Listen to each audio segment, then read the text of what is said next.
El boxeador Antonio Morán, actual campeón del Consejo Mundial de Boxeo, fue homenajeado por autoridades de la Gustavo Amadero. El boxeador Antonio Morán recibió un reconocimiento de las autoridades de la delegación Gustavo Amadero por la conquista del Campeonato Latino de Peso Ligero del Consejo Mundial de Boxeo.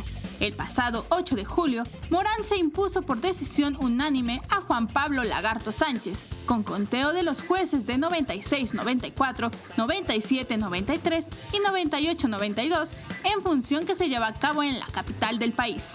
Además de grandes aspiraciones en el ring, el atleta tiene como meta titularse en contaduría para que en un futuro pueda desempeñarse en esa carrera, aunque tiene claro que aún le queda mucho que dar en el box.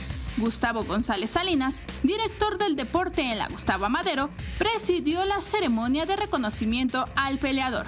Vianey Zárate, 21 Noticias.